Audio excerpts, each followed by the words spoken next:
How to access Microsoft Teams and other important information that you need for Cape Bun Middle School. My name is Ms. Rickman, and I'm going to be walking you through how to log in to the Office 365 portal, how to access your Teams, and how to navigate through some of those tabs. So how do you get to Office 365? Well, you'll go to the website, edugoodies.com/SCS. So if I click on this, it'll take you to EduGoodies. Okay, and you'll see you have the Office 365 portal here, and you also have the Clever portal here, and those are portals that you will actually use as students. Okay, once you log into this Office 365 portal, you'll notice that it asks you for your email for your sign-in. For you guys, when you log in for the very first time to Office 365, you are going to use your student ID followed by @student.scs.k12.org. So for example, if my number was 123456, I would enter 123456 at student.scs.k12.org. So I would come here and I would enter 123456 at student.scs.k12.org. Then I would click next. So because I don't have a correct username, I just made that up. It's telling me that my username is incorrect, which is fine. Once you click next, you're actually going to enter your password.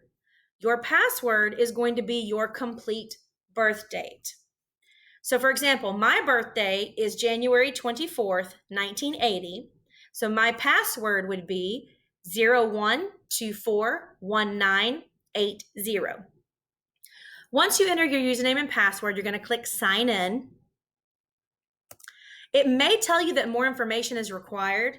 So once you enter that password, you click sign in. If it says more information is required, just click next.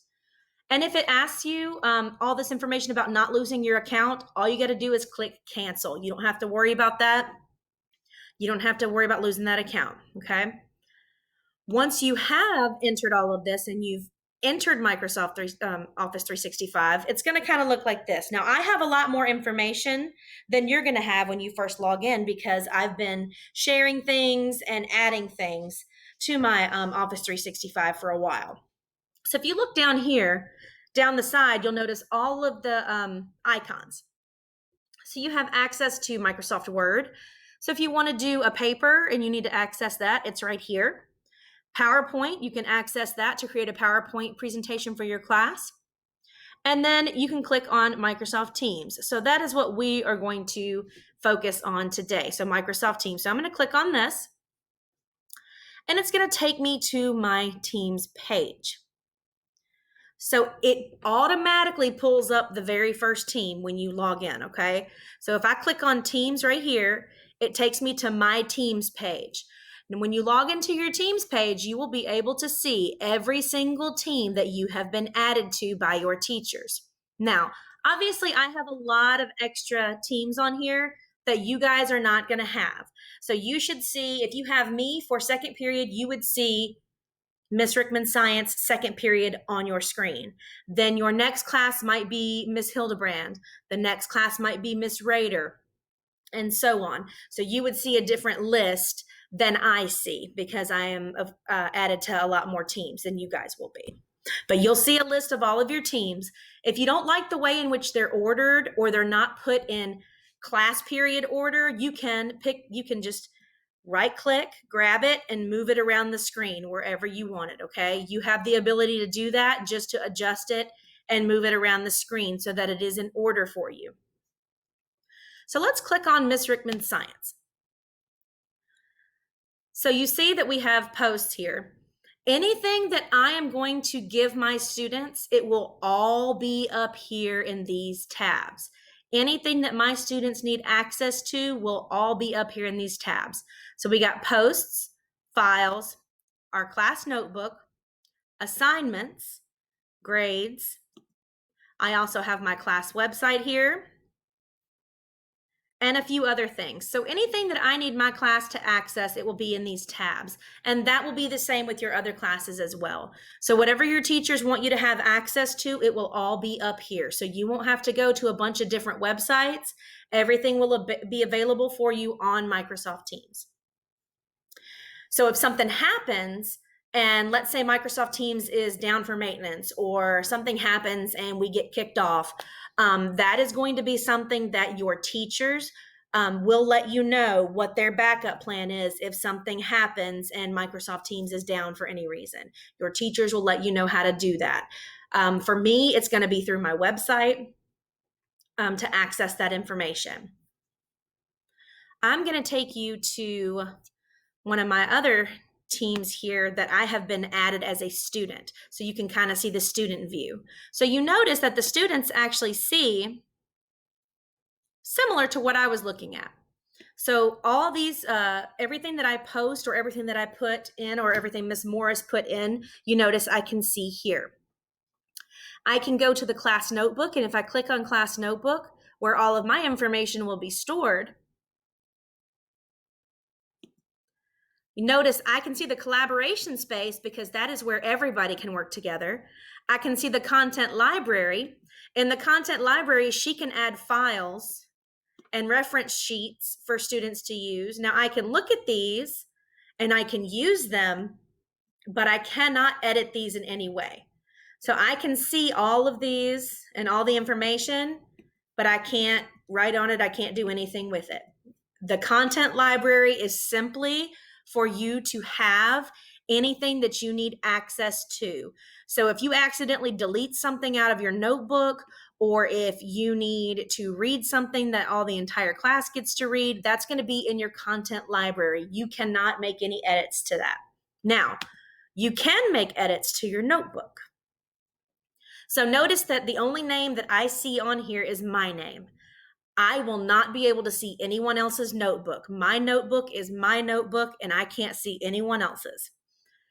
So I have information on here, things that the teacher put in, modules and things that she has put in here. So if I scroll down to this, and you see that she's got the module for this. So if I know that this is, I should be able to write on this, and I don't know why I can't. So you should be able to write on the things that they put in there. If they give it to you as an assignment, you should be able to do that as well. Speaking of assignments, let's click the assignment tab. I was given one assignment, and this assignment I already did, and I turned back into Mrs. Morris. Okay. So if I turn this into her, let me click close over here. If I turn this in, okay, so I click, say I'm done. I've done all the work that I want to do. I've added everything that I needed to add. You can also add work here. If, let's say, you did something on a separate sheet of paper and you decided that you wanted to type it up in Word, or you wanted to do your answer somewhere else, you can add your work here. And then I'm going to click, let's say I added everything. I'm going to click Turn In. Okay. That means that it has gone to your teacher. Now I can undo this. If I feel like I made a mistake and I turned it in on accident, I can undo the turn in. Okay. So if you accidentally click that button and you're like, oh my goodness, I didn't do any work, you can click that button and undo that. Okay. But you still have to turn that work in by the time that you're done.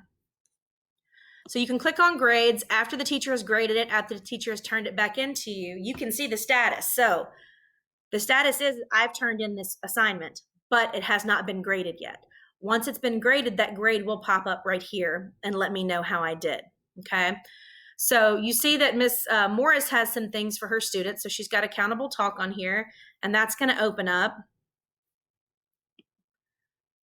Oop, I need to sign into SharePoint.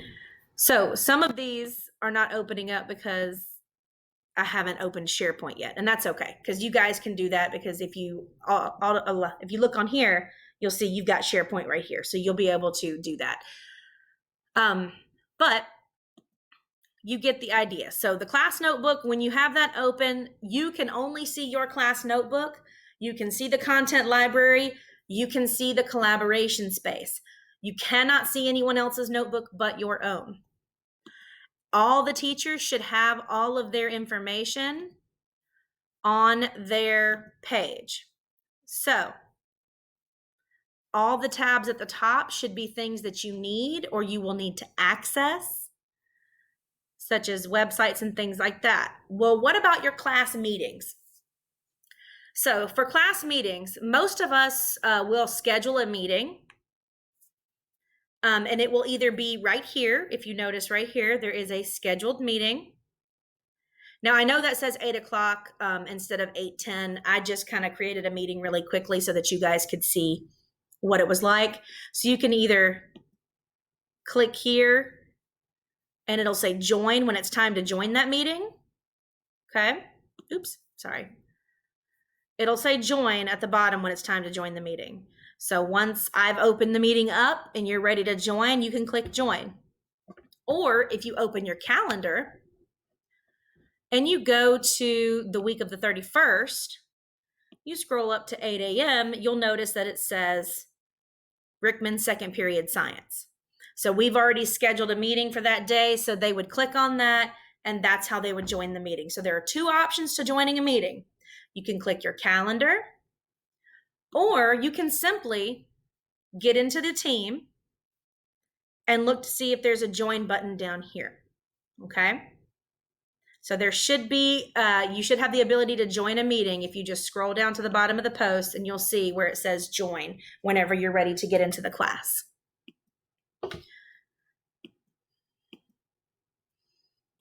So our virtual schedule.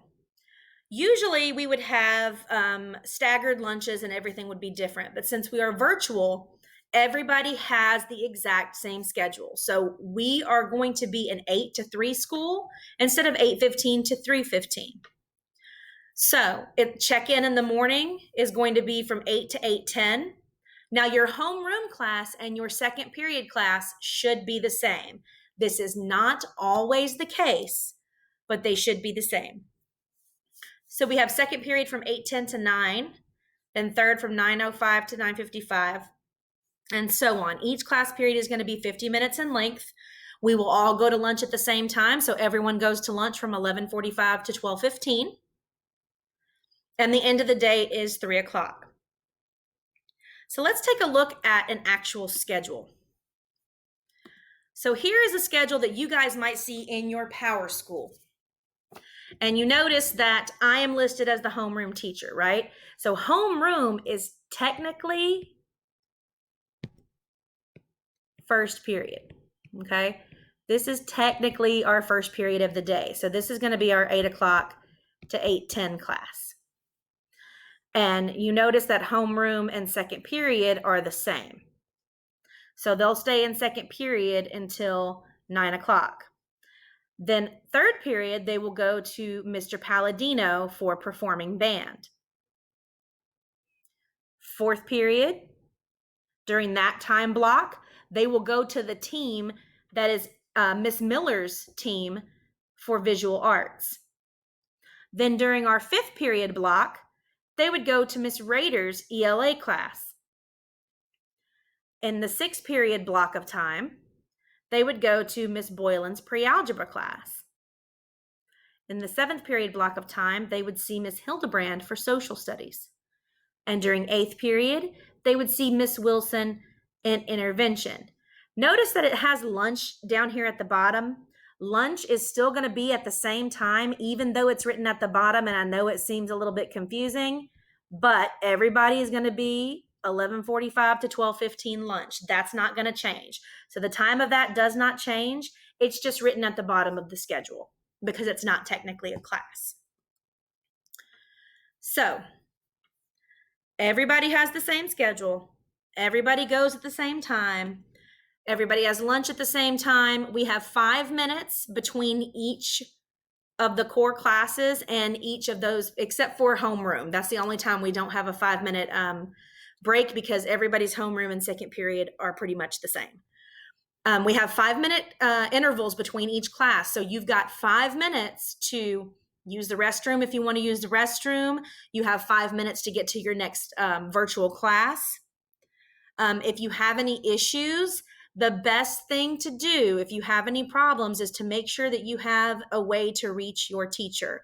We know that the first couple of days, especially with new technology, can be tedious and it can be difficult. Technology doesn't always work for us, and that's okay. Things happen, but make sure you have a way to reach your teacher, whether that is through email, whether that is through their Google Voice text, whether it is through Remind. Be able to reach them to let them know, hey, I'm trying to get on, but I'm having issues. That way they can help you troubleshoot, or they can send you the information for the class period. But you have to check in with them because we do have to take attendance every day. Attendance is still mandatory for every single class. So if you're having issues and you can't log on, still check in with your teacher to let them know what's going on.